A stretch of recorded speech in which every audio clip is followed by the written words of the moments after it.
All right, we be live. So here we go. Welcome, folks. And uh, and so I knew the last the March on Washington. I stayed in the same hotel as Reverend Martin Luther King, and so we met in the lobby and had a brief conversation. And I told him I was there for the march, and he invited me to go on stage with when he made the big speech, and I respectfully declined. And the reason I declined was they had worked for a couple of years to put that thing together. And I hadn't done anything. And it would not be right, I didn't think, for me to go on stage and say, hey, listen, this is what we've done. And I hadn't done anything. So I sat in the first row and enjoyed it, but I didn't want to be one of those guys, hey, look at me. Mr. Russell. God bless. Bill Russell, Lord of the Rings. It's easy to remember the shots that Bill Russell blocked or the NBA championships that he won. After all, there were so many of them that he is considered one of the greatest basketball players of all time. His most consequential legacy is not what he did on the court, but it's what he did off of the court. Bill Russell was a civil rights activist, and he continuously used his platform to fight racism, and it didn't matter whom he alienated or what it did to his public popularity. There was a full house in Kiel Auditorium on that night in December 1956. The ball went up, and Bob Pettit of the Hawks and I jumped for it. I got it. Coon, go back to Africa, you baboon. Watch out, Pettit. You'll get covered with chocolate.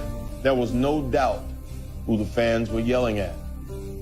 I was the only Negro athlete on either team. Transformed the fate of all who followed him. Russell was a guy who called himself black. That was an offensive term when I grew up. But Russell called himself black and was proud of it. At a time when teams were still traveling through cities that practiced Jim Crow, Bill was someone who stood up and insisted on dignity. And he was willing to speak out. To enjoy the privileges of being American without regard to his race or his color. You can keep the club in your hand, but you cannot beat down. Race has nothing to do with it. It's like being tall or being short or being fat.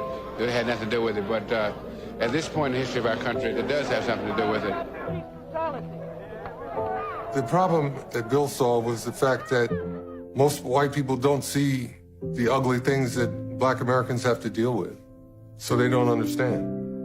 And most white Americans don't believe it could have been that bad, but it was. Enjoyable but frustrating experiences in the history of man is to be an American Negro at this time.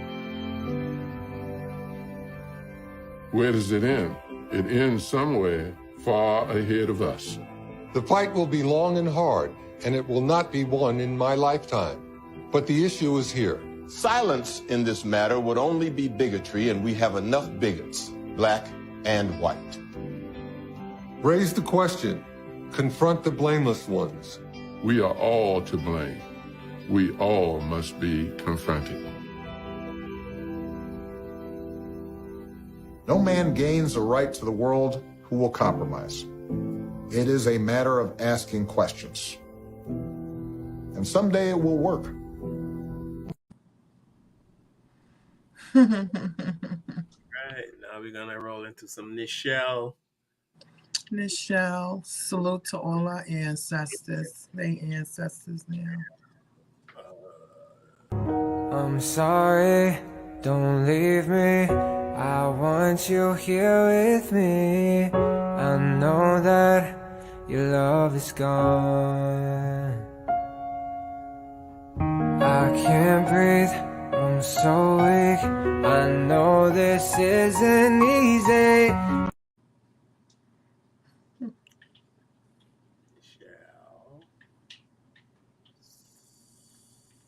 Dr. Martin Luther King, my leader, is walking toward me. And then this man says, I am your best fan, your greatest fan. And my family are your greatest fans. This is the only show on television that my wife, Coretta, and I will allow our little children to stay up and watch. We admire you greatly, you know. The manner in which you've created this role has dignity and so forth. I said, Dr. King, thank you so much. And then I got the courage. I said, well, I'm leaving Star Trek. He said, you cannot. You cannot. He said, don't you understand what this man has achieved? And he said, for the first time on television, we will be seen as we should be seen every day, as intelligent, quality, beautiful people who can sing, dance, but who can go into space, who can be lawyers, who can be teachers, who can be professors, who are in this day, and yet you don't see it on television until now. Gene Roddenberry has opened a door for the world to see us. If you leave, that door can be closed because you see, your role is not a black role, and it's not a female role. He can fill it with anything, including an alien. And at that moment, the world tilted for me. And that's all I could think of as Dr. King. The world sees us for the first time as we should be seen.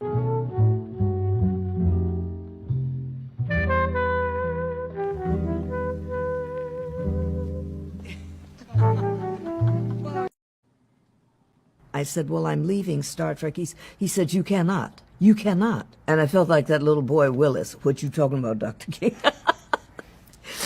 But you know I didn't say that. No. But I was taken aback, and I didn't say anything. I just looked at him. He said, don't you understand what this man has achieved? Is achieving or something?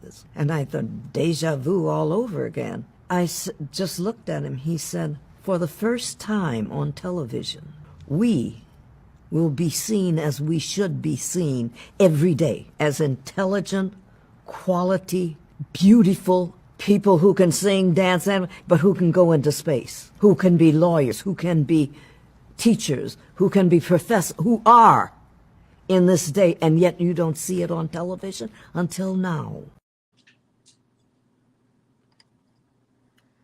Yep. All right, one more. Here's LeBron on his. Why do you hate Boston? Because they racist as fuck. That's why. They will say anything, and it's fine. I mean, fuck, it's my life. I mean, I've been dealing with it my whole life. I don't mind it. Like, I hear it. Like, if I hear somebody like close by, I check them real quick. I move on to the game, whatever the fuck. They're gonna say whatever the fuck they want to say. They might throw something on you. I mean, I got a beer thrown on me leaving the game. You know, like, Boston. It's the only place in the NBA in America you go and they have like shirts that say like, fuck LeBron. Yeah, it was like a fuck LBJ t-shirt. I believe they probably sold it at the fucking team shop. No, they sold it outside the arena. No, they sold it at the team shop.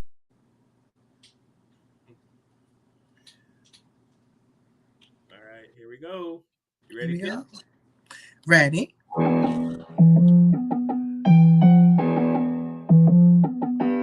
With the knowledge you gain, break away from the chains. We helping you grow the Black Therapy Show. You be in a safe space, dealing with the black trauma. We unpacking and inspecting all our baggage and drama. Cause we gotta unite, no more killing each other. It's time to see a new future for my sisters and brothers. You know, with Kevin, Carl, and Tiffany, you'll have an epiphany. We'll give you everything you need to handle the enemy. We're giving you everything, you gon' challenge you mentally. The right conversation so you grow exponentially. We built your penitentiaries, we built all your schools. Gave us brainwash education, just making us fools. Hatred was what we got in exchange for love. No more manipulation from my God above. No, it's Carl, Kevin, and Tiffany. Now welcome to the Black Therapy Show. Let's go. Yep. Hey, everybody. Everybody, thank you for joining us today, Wednesday, 8 p.m. as usual, for some Black therapy, which we all need, but we all don't think we need it, but we do need it. And so that's where you get your Black Therapy right here, where we don't complain, we don't bitch about anything, we just talk about stuff, get it out. That's basically what the show is about. Get it out, talk about it, and move on. Yeah. If you keep it all inside, then you have problems. Yeah. Yes. So first of all, we're gonna start off with Kevin is not with us again this last Wednesday. Kevin had a show this Wednesday with some sad news in his family. Kevin's sister-in-law passed away from COVID. So Kevin's with his family at this time. Yes. We send our sincere condolences. Yes, Kevin, we send our sincere condolences to you and your family, and we love you very much. And Kevin's sister watches our show every single week, Kevin tells us. So shout out to Kevin's sister. I hope I don't remember your name, but Kevin's sister, we love you and we thank you for watching our show. So yeah, some sad news on the Kevin side. But Kevin, we know you're strong and you guys can come through. Yes. Tiffany, so what's going on? What's been happening, sister? God is good. We made it through another week. Again, we send our condolences out to Kevin.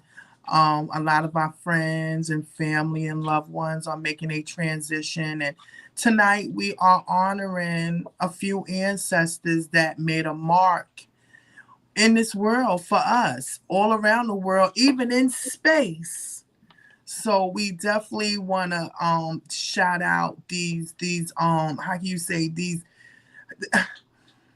icons. It's just so many words that you can be able to give them, but they are iconic, and we thank you for your space and your energy. Miss Nichols and Mr. Bill. Yeah. I was watching videos and interviews with Bill Russell and the fact that they had to deal with racism, it's such a where does it end? Or it seems to be nothing, because you would think when you hit a certain status that you would be above racism. Well, that's what, I'm sure some people think that, I get this, I get that, I get the big house, I get the fame and all that stuff. But to think that somebody like Bill Russell had to deal with racism just playing basketball. And I know we're beating a dead horse here because we've seen this over and over. Mm-hmm. You know what I mean? Where Black people are just walking and you hate it for just existing. And I've given up trying, being surprised. Nothing surprises me anymore. Nothing. Right. Yeah, I think at this time nothing should surprise us. Yeah. So when we talk about stuff on the show, we're just talking about it because it's in the news, and I think it helps. Like I said, that's why I call the show the Black Therapy Show, because it does help. I don't think there's anything we can ever do about racism in America. I think it's here to stay. That's just my personal opinion. Some people think it's getting better, but some people think someday it's going to be gone. I don't see how it's going to be gone. I see no way it's going to be gone. It's in the DNA. I tell you all the time, it's in the DNA of America. And when Mr. Russell was in his time, he was the first to start something, to do something, to make a difference. You knew them people was not going for that, especially in Boston. They were very rude and very disrespectful with their racism. They was upset that this Black man came out there and he was dunking it. He was backing it. He was doing it. He was doing his thing, and they couldn't handle that. Yeah, and that is what. And I think this is just my brain. Even though I wasn't born in America, came here and was 19.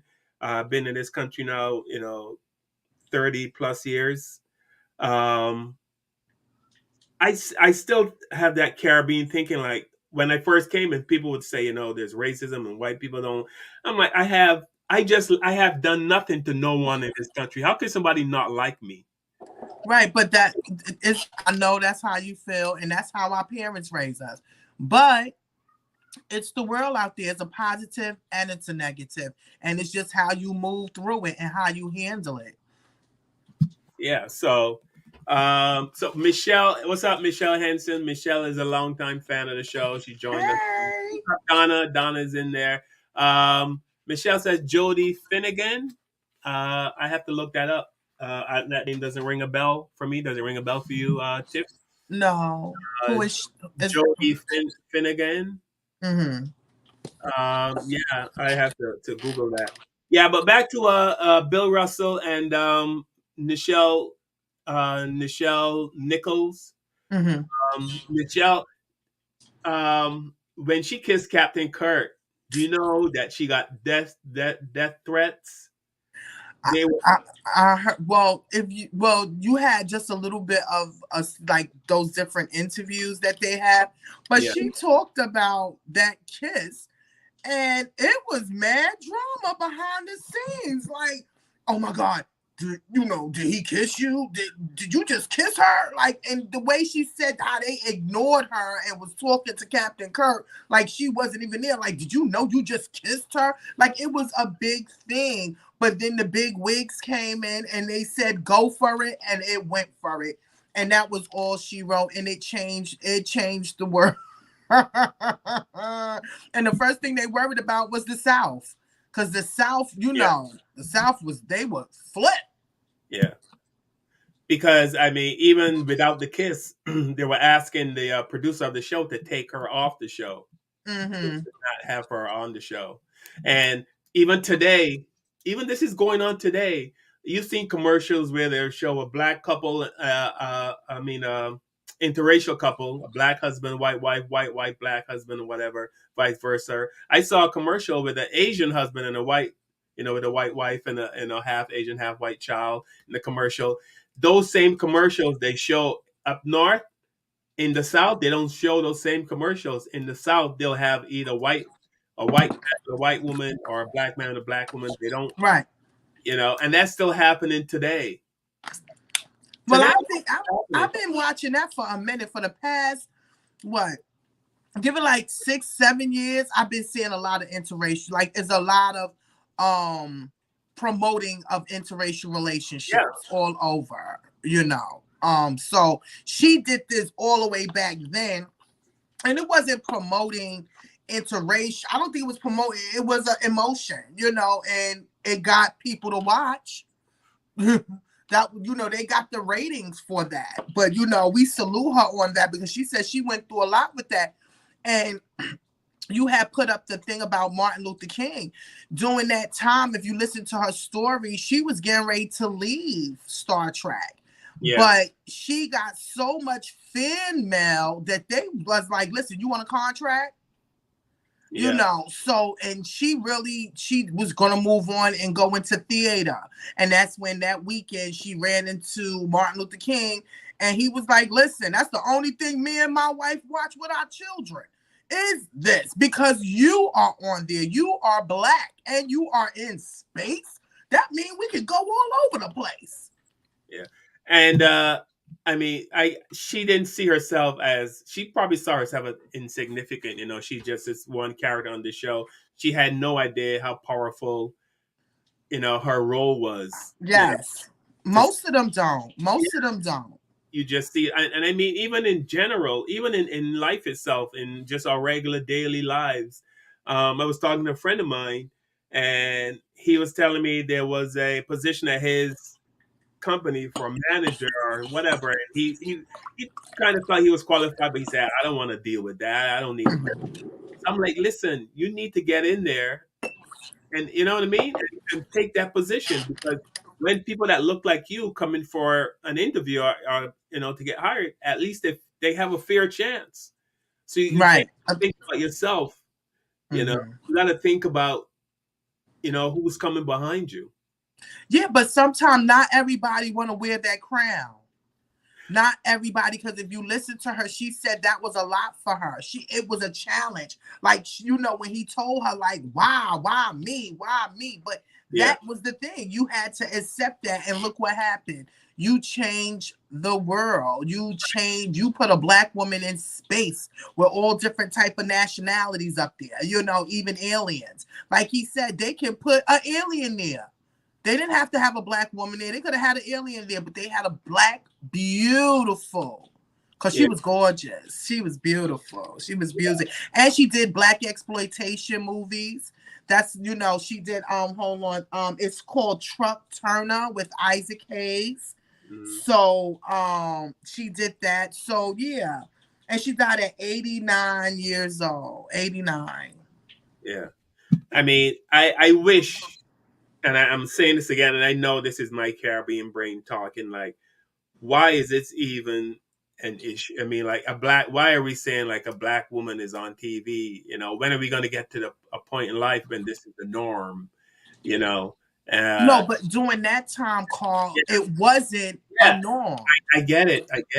I know. It wasn't a norm. So when they did see her, look what Martin Luther King said. We don't watch nothing but that. So Right. when they saw that, that was amazing. The same thing with basketball. So back to Mr. Bill Russell. He worked for 13 years in the NBA, and he won 11 championships. So he had 11 rings, okay? So that is an honor and a blessing. Did you know that he did not sign autographs? I did not know that. He did not play that because the fans was too mean to him. It just, how do you want me to sign something, but you want to call me the N-word in the same breath? So that was a lot for him, during that time. And remember, he's like, it was him and another black man, and the rest of them is all white. The stadium is all white. The words and the things that they would say to him was horrible, and that was a lot for him. So even one of his black friends tried to come over to him and ask him to give him a signature for a picture. He said, I don't do signatures. He didn't do signatures. He didn't do signatures at all. They also said that any game that he did, he had to throw up. He had to throw up? Yes, that get rid of his nerves and stuff, right? So they said one time he was getting ready to play and everybody came out. Do you know that the coach told them all to go back in because he didn't throw up yet? So I was watching the stories, watching the little documentaries. So they was very superstitious, but he won a lot of games. He changed. He's like the first Jordan. Like I said, he was doing his thing. And we already know Boston was a mess. He was going through a lot. And he also was like the first black coach for the Celtics. Yeah. The first year was hard, but afterwards he did win a championship. So we definitely got to give him that for winning a championship. Yeah.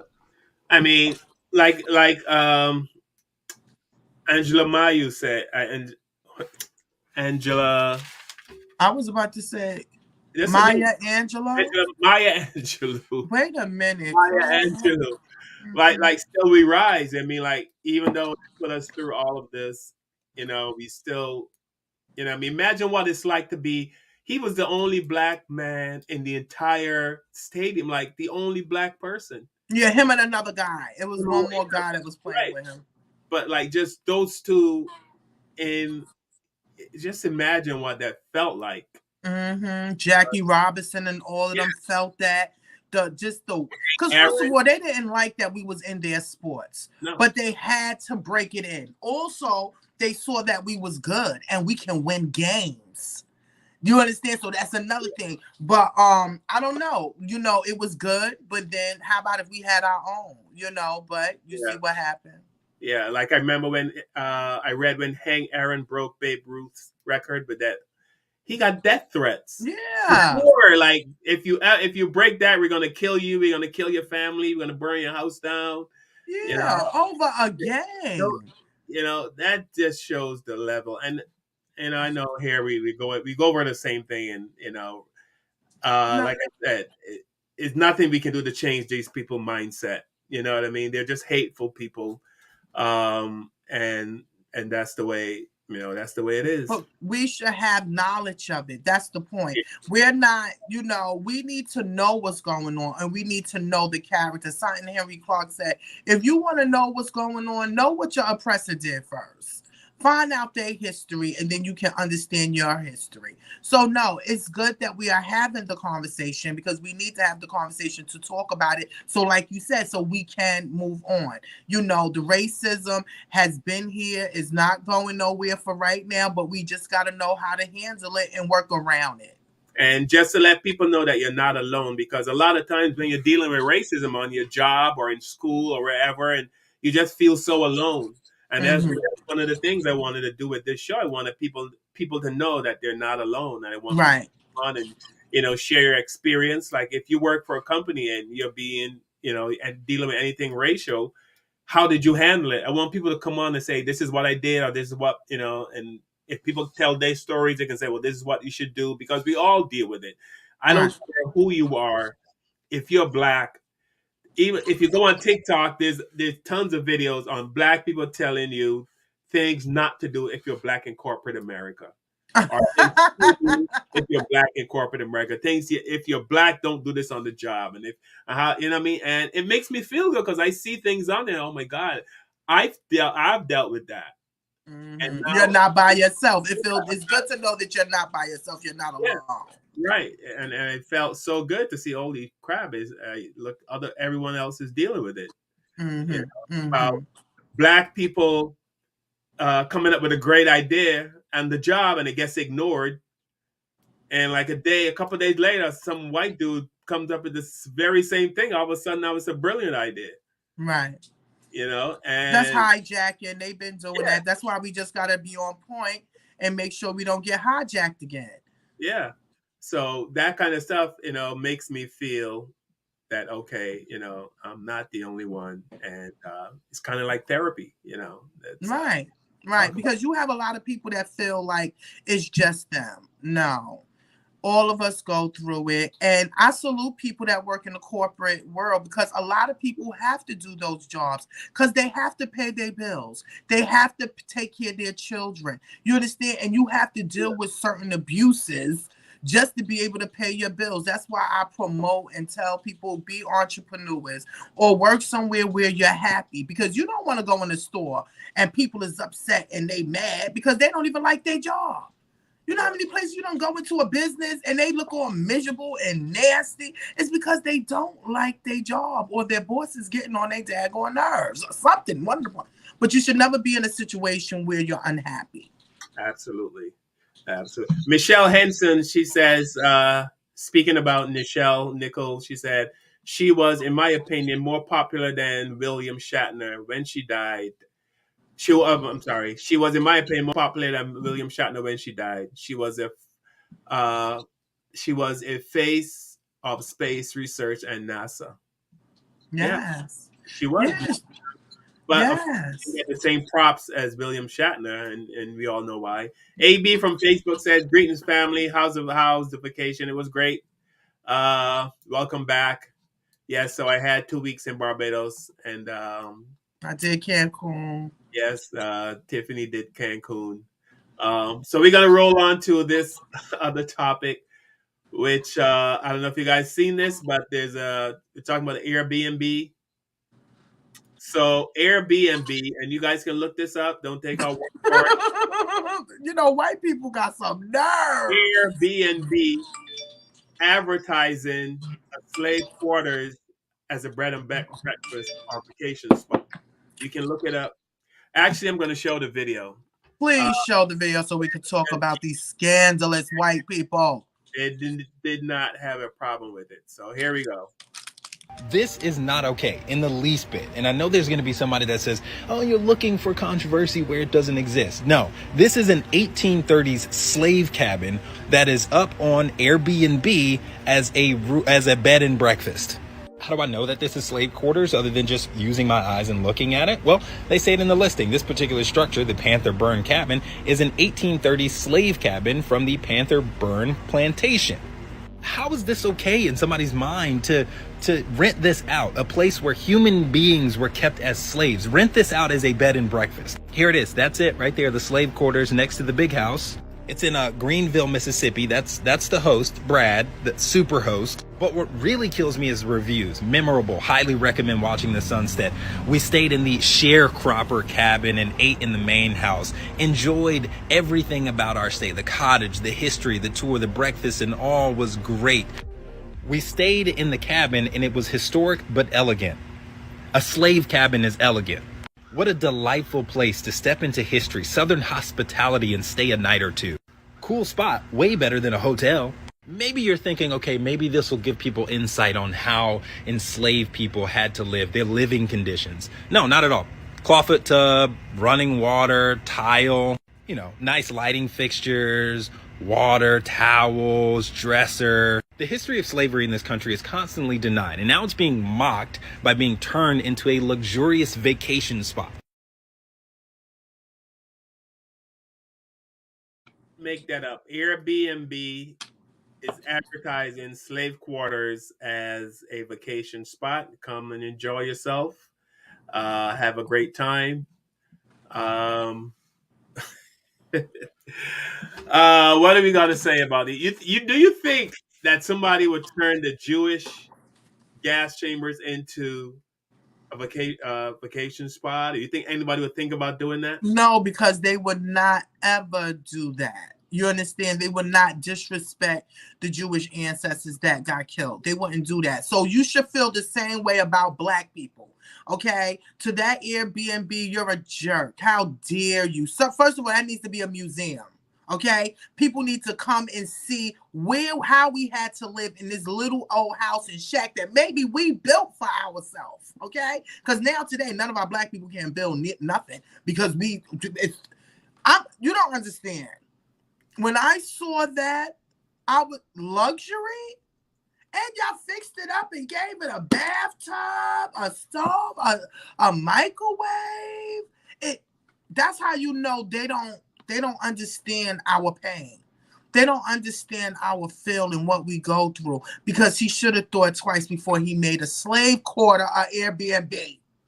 But why would you even? They would never do that with, like I said, with the Jewish gas chambers, or you know what I mean, or even the Japanese in internment camps, right? They would never do that. But for some reason, Donna Hager, what up, Donna? Donna said we are not valued, which is true. They don't value us. They feel like they can do or say anything about us, and we just have to take it. It's like blatantly disrespectful. Like it's like you think we're not gonna look. And like you do have this Black young man that came up and he told the story and read what was in here. Y'all made it a luxury to be slave. See, they trying to make us forget what they did to us and what they did to our people, trying to cover it up in cherries and ice creams and pineapples. No, it wasn't nice like that. It wasn't cool. We didn't have air conditioning. We didn't have none of that. I just... It's almost like he's making fun of slavery. He's bad taste. Yes. I mean, yes. It's like if his family got slaughtered in his house, you know what I mean? Would he feel good if somebody turned that house into a amusement center or something like that? You know? But like nobody never put theyself, and that's something that my mother always taught me. Put yourself in other people's shoes before you do that. So we see that they don't think like that. They don't feel like that. They don't have empathy or sympathy for Black people and what our ancestors went through. That you would sit here and you would advertise a slave quarter. I'm just... Michelle says, I hope the ancestor spirits visit them in their sleep. Or maybe we tell stories of the slave rebellions that saw some shit they don't want to discuss. This is why I speak about the so-called love story with Jefferson and Sally Hemings. It's just... That was no love story. That was, you are my slave, you are my B.I. You know, that's what it was. Let me tell you something. When somebody take your choice away, that's not good. And all of their choices was taken away. So for you to make this really nice and pretty and bows and say, come stay at a slave quarter, you ridiculous. The whole team is ridiculous. And I think a whole bunch of Black people need to write Airbnb and tell them they need to take it down. They should not support slave quarters. I think he did, but I mean, to use the phrase, to use the name slave quarter, he's advertising it as how is that a advertising? Apparently it worked because you saw the reviews, right? Oh, great, we had fun, all that kind of, I mean, like, all the white people had a great time. Oh, it's not that bad. We were able to sit in here. We had a nice bathtub, an air conditioner. It was nice. And slavery wasn't that bad. Yeah. So I mean, Michelle asked Tiffany can't see the comments. You can see the comments, right? No, I can't Oh, you see. can't. You don't. No, I can't see the comment. Oh, okay. Oh, you're okay. Um, yeah. So I mean, this guy thought it was okay. Yeah, Donna said she would expect that from Mississippi. Donna said I would expect that from Mississippi. Yeah. When I saw it was Mississippi, I can accept it from Mississippi too. So no black people. Let me tell you something. One time I went to the South and I was like, I wanted to go to a club that played R&B music. Because when you're in the South, you want to Google it. This is when Google just started and all of that stuff some years ago. Do you know something came up? We play R&B, but black people are not allowed. What? That's what was on the and this had to be like when computers just started out, where you could be able to type up something and Google something. What about 10 years ago? Probably 11 years ago, probably a little bit more than that. But I could not believe it. We play R&B music, but black people is not allowed. Wow. I couldn't believe it. I couldn't believe it because that's how they think. They'll listen to our music, they'll party, but they don't want us in there. Yeah. Or it's always one token one that is there. Matter of fact, we definitely, when Kevin come back, we're going to talk about the January 6th thing, because they got one black man that was there. Yeah. And you like, for real? You? And he got the longest sentence, right? I think that's what happened. Yeah, him and this other white man, he got something too. I don't got the direct, but they said they running neck to neck, in their times. But it's like, wow, no, tell her I don't see the comments. What's she talking about, on Facebook or YouTube? No, I'm looking at the comments as we do the show. People comment. I can see the comments they make. Oh, I can't see the comments. Oh, okay. I thought maybe you could. She said, Michelle said, think Cotton Club back in the day. Yeah. You can perform there, but you couldn't walk through that front door. You had to take your black ass to the back. Yeah. Like the saying goes, they like the rhythm but not the blues. Yeah. Yeah. But it's all good because we survived and we gave them all soul. Because remember, half those white people that was in there, their nannies was black. Yeah. I mean, they might say we are too sensitive, and we... No, we're not. We're not too sensitive. They like to tell us get over it. They never tell the Jewish community to get over it. Never tell. No, because it's a difference between the Jews and us. So we're more, they don't care. Yeah, Jews get it too, because I know it's people out there that's disrespectful too to them. But they don't know how we feel. Remember, nobody would never know how it feels as a black person. And to be honest with you, they would not change places. I know. Let me show these two videos and I want to talk about this. Okay. Spend it on the have-nots. Money, we make it. Before we see it, you take it. Oh, make me wanna holler the way they do my life. Yeah. Make me wanna holler the way they do my life. This ain't living, this ain't living.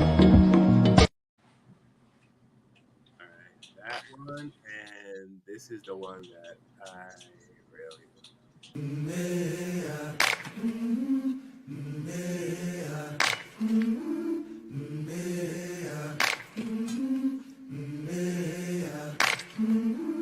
I've been walking with my face turned to the sun.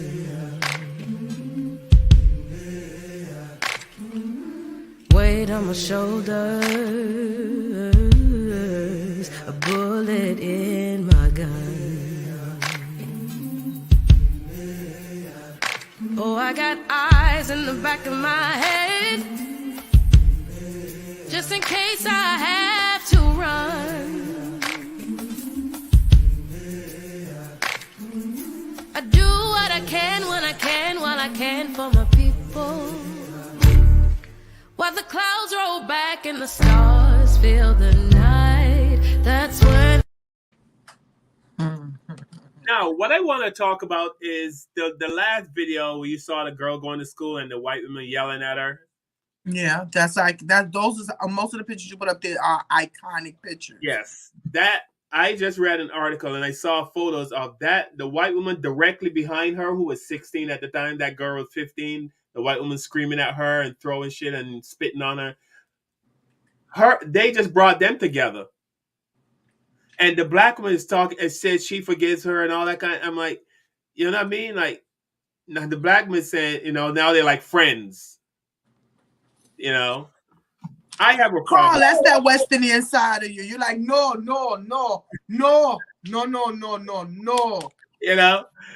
But I mean, why do we always have to be so forgiving? Because we were taught to turn the other cheek, Carl, in church. Yeah, I agree with that because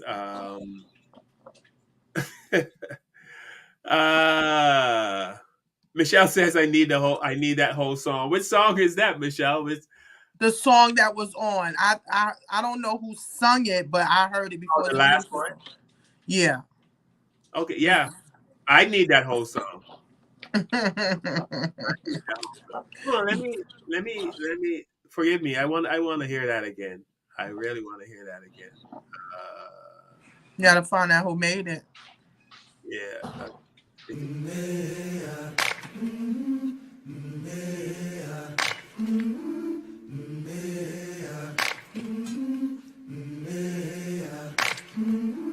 I've been walking with my face turned to the sun, weight on my shoulders, a bullet in my gun. Oh, I got eyes in the back of my head, just in case I have to run. I do what I can when I can, while I can for my people. While the clouds roll back and the stars fill the night, that's when... That's not Beyonce. No, it's not. The song is Stand Up. It's from the movie Harriet, and it's Cynthia Erivo. Wow. Where'd you get all that information, Steph? Huh? Did you get all that information? Cause I put my thing was like, listen, who's playing this? And then I put it on there, and it was like Stand Up. Cause I heard that before because I just recently watched Harriet, which I didn't want to watch because I was like, I'm getting tired of everybody doing that. So I heard that song before. First of all, I'm going to give Cynthia Erivo. That's her name? Yes, Cynthia Erivo. She's from England, and she's talented. I didn't feel her because I felt like we have enough black actresses over here, but then I understand she's multi-talented. Like she can sing, she can dance, she can act, and she's good. She's really good. So yeah, this is a very good song. It's called Stand Up. It's in the Harriet movie. It's by Cynthia Erivo. E-R-I-V-O.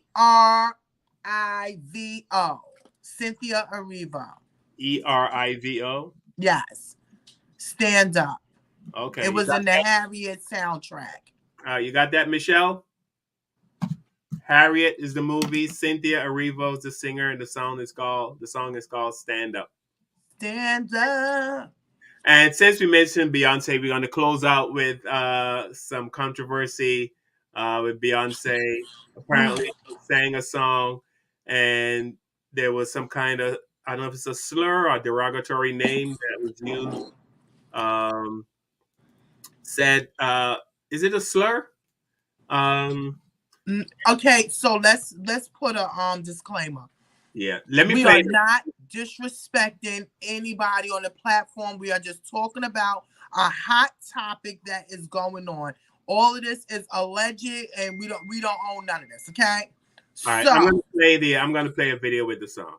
Okay. Beyonce is changing a lyric in a song on her new album, Renaissance, following criticism that it contained an ableist slur. The track, Heated, contains a lyric using the word spaz, a slur against people with disabilities. Spazzing on that ass, spaz on that ass. It's the same word that Lizzo received backlash for using in her single, Girls. A representative for Beyonce said in a statement, the word, not used intentionally in a harmful way, will be replaced. Critics noted that the term was derogatory towards people with disabilities, particularly those with cerebral palsy. Others pointed out that the term within the Black community can mean to go crazy. All right, one more.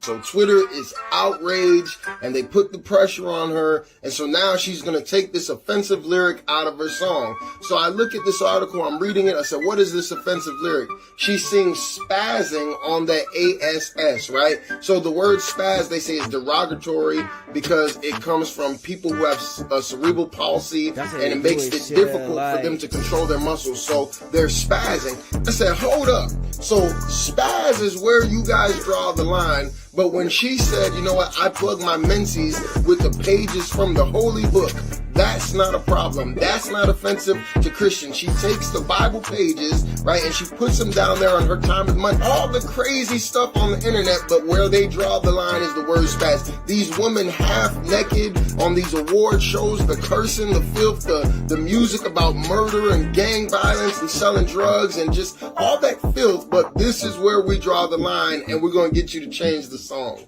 Come on, man. It's crazy out here. All right, go ahead, Tiff. You were saying. You know, since Beyonce came out with her album, there's a lot of people that have been saying something dealing with credits.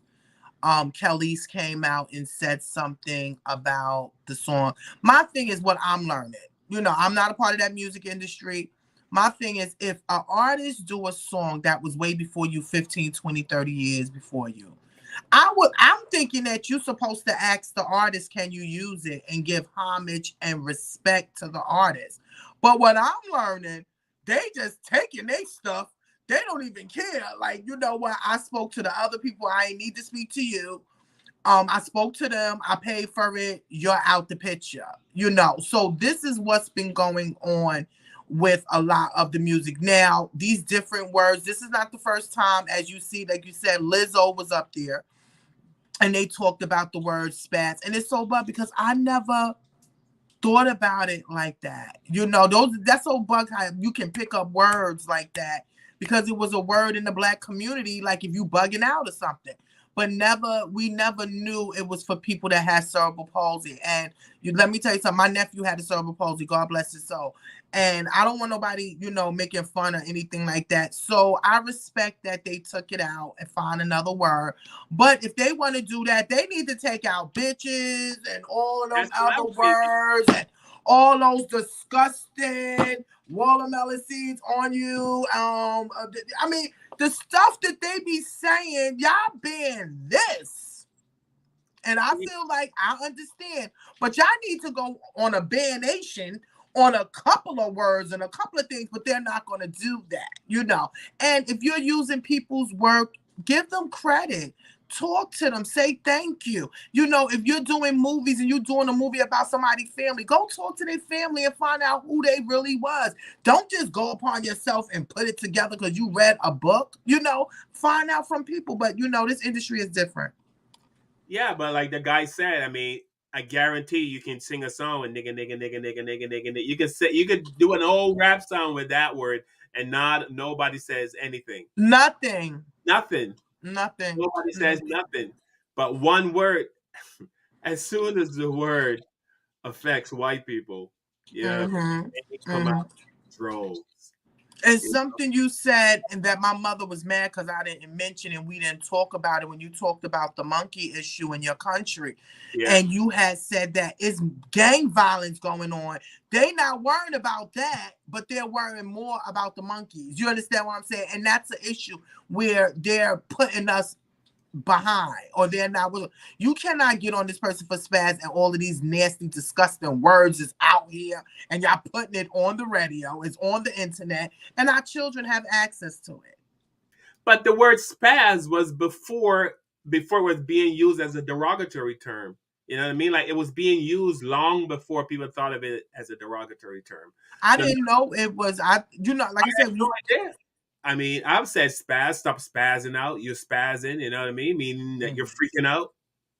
Right, that's what I always thought it was. But they're saying this is more of with muscles. Like, if they having muscle spasms, they say, "Oh, they're spazzing," like that. So, I don't know. Somebody took it and made it a hood term. So now it's removed. And Beyonce removed it from hers. Lizzo removed it from hers. And I just found out because Kelly's complained about them using her music. She removed her and her credit. Who's complaining about? Okay, so Kelly's is Nas' ex-wife. She's a singer. She's an artist. Okay. And they used the sample of her music on one of Beyonce's songs. And nobody got in contact or even gave her credit. But she said that's how the game is. You do stuff and then they take the credit from you or whatever the case may be. So since she complained, that was the first thing Beyonce did. She took the credit. She took her off and took the credit off. And then now with the other word, with the derogatory word towards people with cerebral palsy, that came along. So yeah, they doing a cleanup on the album. But it's cute, because it's more of for the way Beyonce does her music is like a different era. Like, this era is more for the LGBTQ because they're doing more of house music and dancing, and it's like a dance album. Where her last album, Black is King, was a salute to Africa, where she had all different African artists. So can I tell you something? I know one Beyonce song. One. You said you don't know one? I know one. Only one. And what is that? Single ladies? That's it. You know what? Ask me, put a gun to my head and ask me to name another Beyonce song, and I'm dead because I know nothing about Beyonce. That's how you are really not a Beyonce. Okay, listen, I understand you're a man. Not everybody's into her, but I do follow her work because she's an awesome entertainer.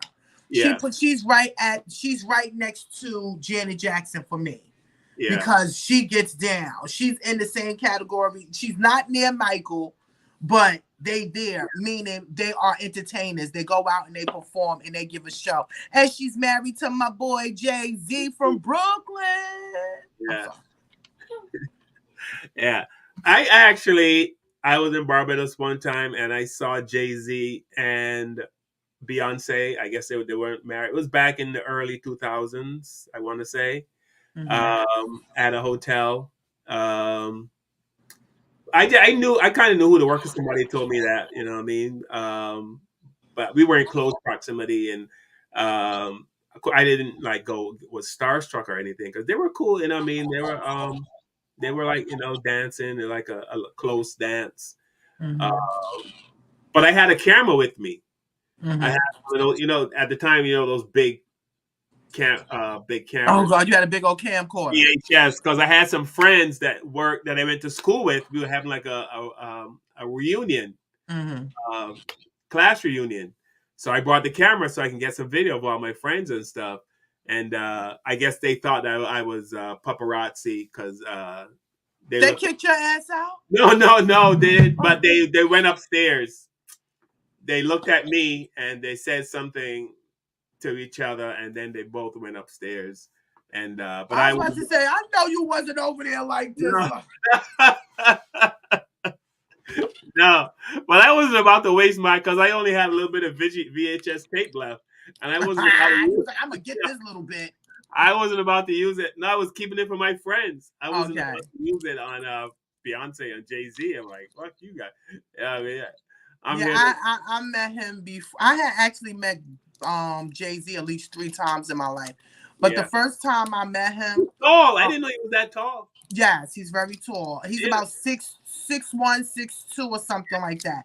But it was at this thing called the Music Emporium, and my sister was in love with him. Okay, I mean, crazy in love. And this was in the 90s before Beyonce even came along. And I was wondering why all these girls was coming out of the place screaming. They was like, "Oh, Jay-Z, Jay-Z!" And I'm saying to myself, "That's Jay-Z from Marcy Projects. Why are y'all screaming like this? It's not that serious, right?" I go in there and see him. I was like, "Ah!" Yeah. I'm telling you, it was like his body was bathed in fruits and acids. He had a glow. It must be because they tell you certain people have glows that's supposed to be that are chosen. He has such a glow that I needed sunglasses just to talk to him. Okay, like he was a very sweet guy. He talked to us. He kissed my sister on her cheek, and my sister didn't wash her face for a week. She's like, "Jay-Z, my baby father kissed me." But yeah, he's cool. He's a cool dude in person. He's not bad. Yeah. Well, that was my brush with greatness. You said your brush with greatness. Yes, yes. That's as close as I've ever gotten, other than you, Tiffany. That's as close as I've ever gotten to a celebrity. Yeah. But you saw Beyonce. I never saw her before. Yeah. I mean, is she small? Is she small? She's short. What? She's not short. She wasn't that short. Right. Yeah, but honestly, I wasn't even like paying attention really. I was, you know what I mean? Because I was there to see my friends, so I really didn't, you know what I mean? They were there, and, you know, I didn't, you know. But that's once in a lifetime. At least you had that opportunity. Yeah. But, so, yeah, I think people are a bit too sensitive. I mean, I don't know if I would have taken that word out of a song. No. I mean, people have been saying that for forever. But I'm not trying to insult people, cerebral palsy people. I'm not, no. Yeah, well, you're right. I mean, I'm sure Beyonce, her people told her, you know what I mean? There's other words she can use. She can use ass, cunt, all that stuff. They do all those other words. Why would you use the word against special needs? They got all them other bad words. But I'm sure she didn't know. I don't think to be honest, I don't think none of us knew like that, you know, but now that we know, we do better, and you just remove it. You don't want to offend anybody or hurt anybody. And like I said, it is a sensitive time, you know, in America. It's just sensitive. You can't really say too much. You can't do too much. You don't want to offend this person. You don't want people writing letters on you, you know. Yeah. So, like in Barbados, and Donna can attest to this, the word cunt is not as offensive as it is here. It's oh yeah, because if you say cunt to me, I grab my pearls like, oh. No, it's like we use it regularly. Like how would I compare? What's a It's a curse word here in America. It's a curse word. It's a curse word there too, but like I would like if you were looking really nice, I would say, "Wow, you're pretty. You're pretty as cunt." Oh no. Or if somebody's really funny, you would say, "Oh, they're funny as cunt." Are you stupid? Are you stupid as cunt? Oh. You know what? It doesn't hit. It doesn't hit. It doesn't land the same way. No, because that's your alley and y'all used to it. But you come here and say that, I might slap you. Bam! How you want to try to say my cunt is funny?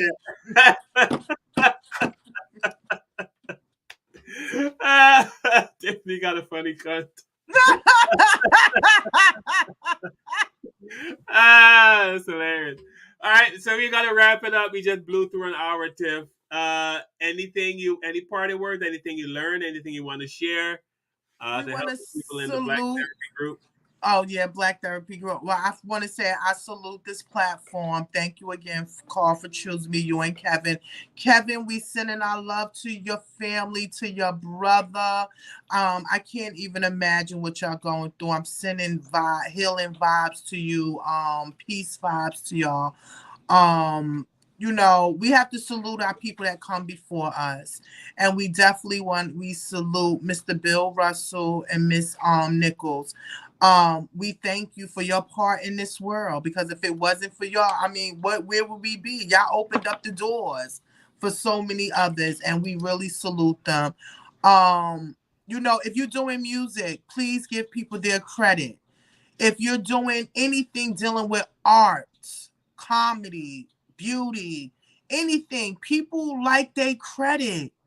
People like to be appreciated. You know, nobody want to be behind the scenes, oh, and you take all my credit. We don't like that. So, you know, give people their credit where credit is due, and be safe, and watch out for that monkeypox. I know, right? My God, I saw a picture of it and I went into a hive like, Father God, in the name of Jesus. Yeah, I saw a girl with it like all over her face and around her mouth. It was just disgusting. Listen, I had to show my nephew and say, listen, if you see anybody, and that's what kills me. Let me give a shout out to stupid people right now, right? Yes. Do not go to the airport, right? In pom-pom shorts, short sleeves, mini skirts, because you're touching the leather, you're touching all that stuff on your skin. Yeah. I never have my skin exposed when I'm traveling, when I'm out in the street, because they said it's skin-to-skin contact. People can just get up from somewhere and you can touch it and get a bump. Okay, so wash your hands, be on point. You understand? And please, nobody want no monkeypox. That. Yeah. And why is it called the monkeypox? Tiffany, personally, I believe there's somebody going into the jungle messing with animals. I wouldn't be surprised on that either. But if you are, you're nasty. Leave the animals alone. Some people got some weird sexual fantasies, and I think they're living them out. Just keep your hands clean, y'all. Please keep yourself together. If you can get the vaccination, get the vaccination. But I'm telling you right now, this monkeypox is keeping me far away from everybody. I don't want none of those cooties, them bumps, nothing. Yeah. All right. So thank you guys for checking us out this Wednesday, 8 p.m. Thank you so much. And as I always say, like and subscribe. Thumbs up. Subscribe so you guys can get a notification. We love you. We love you. We love you. I can't say that. We appreciate you. The older I get, the more I appreciate love. When I was younger, I didn't give a shit. I would cuss people out in a second. I don't care. You know, because when you're young, you think you're going to live forever. And, you know, I mean, that's the world. I don't care. You know, but as you get older, you realize none of us are here forever. Try to love more than you know, even like driving, you know, I mean, like today I was driving, this guy was behind me flashing his lights and I had nowhere to go, but I tried to move over so he can go by. Normally I would just sit there and make his ass, you know, just to be spiteful. But I did that. I know that has to do with the fact that I'm getting older and I'm not as spiteful or as vengeful. Yeah, sometimes you just gotta let stuff go. Yeah. He's probably rushing to something that's bad for him. You're not rushing. You go the way the spirit moves you. Absolutely. That's the way I look at it. So once again, thank you guys for checking us out. Thank you. We have a special guest coming. I think I didn't mention this, Tiffany, but there's a guy named Travis. He's been on our show like twice before. He just wrote a book. The book is called Creating Monsters or Raising Champions. What's wrong with these kids? DEEZ KIDZ. What's wrong with these kids? I don't know if you see that. That sounds good. Yeah, he's going to be on the last week of August. That'll give me enough time to read this book. But Travis, we're looking forward to having you. And Kevin Lee, don't forget Kevin Lee's book, Playing with Fire. Kevin Lee has it's a very revealing book about Kevin. You will learn a lot about Mr. Kevin Lee. Oh, Kevin, I gotta get me a copy.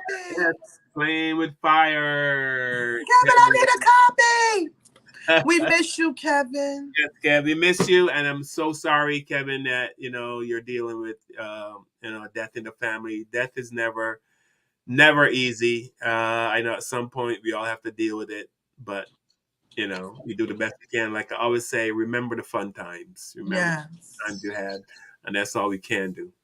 All right, everybody, you guys have a great night. Tell the people that you love them. They are not psychic.